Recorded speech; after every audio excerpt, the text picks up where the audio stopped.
உங்களுடைய சக்ஸஸ்க்கான நேரம் இது. ஸோ நீங்கள் போராடுங்க, வெற்றி பெறுங்க. So accept the pain and get ready to your success. Call for வந்துச்சு. கொரோனாக்கு அப்புறம் 2021 எக்ஸாம் அட்டன் பண்ணோம். 2023 அந்த கனவும் நனவாச்சு. 2023 ஜனவரி 30 ரிசல்ட் வந்துச்சு. அந்த எக்ஸாமை கிளியர் பண்ணேன். ஸோ அப்போ இந்த வெற்றிக்கு நான் நிறைய வழிகள் பட்டேன், நிறைய கவலைகள் நான் பட்டேன், நிறைய கஷ்டங்கள் எனக்கு இருந்துச்சு.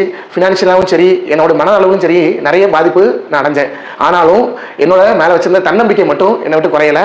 ஸோ அப்போ என்ன பண்ணேன், எப்படியாவது இந்த எக்ஸாம் அடிக்கணும் அப்படின்ற ஒரு எண்ணம் எனக்குள்ளே இருந்துச்சு. அதுக்கான எக்ஸிக்யூஷனும் நான் பண்ணினேன்.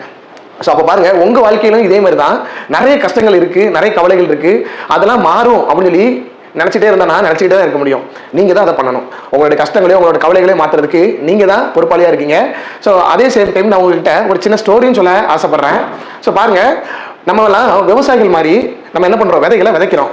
சில விதைகள் என்ன ஆகுது, உடனே முளைச்சிருது. சில விதைகள் என்ன ஆகுது அப்படின்னா அடிபட்டு தீஞ்சு மக்கி போயிருது. சில விதைகள் பார்த்தீங்க அப்படின்னா பூமியில் இருக்கக்கூடிய வெப்பத்தையும் பூமி இறுக்கத்தையும் தாண்டி நிலச்சி மேலே வருது. ஸோ அப்போ பாருங்க, உடனே முளைச்ச விதைகள் எல்லாமே பார்த்தீங்கன்னா களைகள் தான். அதை என்ன பண்ணிடுவாங்க, பிடுங்கி தூக்கி போட்டுருவாங்க. அதே மாதிரி தான் இந்த ஃபீல்டுக்கு நீங்கள் வந்துட்டீங்க அப்படின்னா, உங்களோட விதைகளை கொடுத்துருக்கீங்க, உடனே எனக்கு பலன் கிடைக்கணும், உடனே நான் அறுவடை பண்ணணும் அப்படின்னா அது கலைகளாக மட்டும்தான் இருக்கும். ஓகேவா?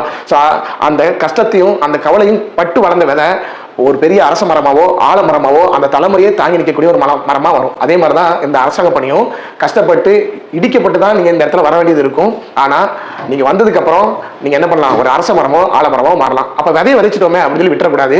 அது முளைச்சி மரமாகிற வரைக்கும் தண்ணியை ஊற்றுங்க.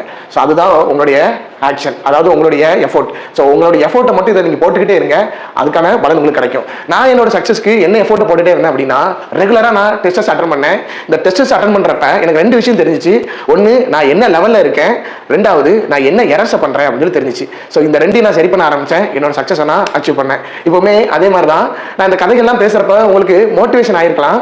ஆனால் உண்மை என்னென்னா, மோட்டிவேஷன் அப்படின்றது ஒரு போதை. ஸோ உடனே ஏறும், உடனே இறங்கிடும். ஆனால் எக்ஸிக்யூஷன் அப்படின்றதான் உங்கள் வாழ்க்கைக்கான பாதை. இந்த உலகத்தில் எந்த பாதைகளுமே அதுவாக உருவாக்கப்படலை, மனுஷன் ஒவ்வொன்றையும் உருவாக்கணும். அதே மாதிரி தான் உங்களுடைய வாழ்க்கை பாதைகளை நீங்கள் உங்களுடைய எக்ஸிக்யூஷன் மூலமாக என்ன பண்ணுங்க அப்படின்னா உருவாக்க ஆரம்பிங்க. ஸோ என்னைக்கா ஒரு நாள் இந்த கேமரா முன்னாடி நான் பேசுவேன். ஸோ இந்த மாதிரி நான் அடித்து என்னோட ஸ்டோரியை சொல்லுவேன். ஸோ உங்களுக்கு மோட்டிவேஷனாக இருப்பேன் அப்படின்னு சொல்லி நான் ஆசைப்பட்டேன். அதே மாதிரி இனி வருங்காலத்தில் இதே மாதிரி என்ன மாதிரி கேமரா முன்னாடி நின்று பேச போகிற ஒவ்வொரு சாதனையாளருக்கும் என்னுடைய வாழ்த்துக்களை தெரிவித்துக்கொள்கிறேன். அது இல்லாமல் என்னுடைய வெற்றிக்கு உறுதுணையாக இருந்த என்னுடைய அண்ணன், என்னுடைய தங்கச்சி, அவங்களுக்கு என்னோட நன்றியை தெரிவித்துக்கொள்கிறேன்.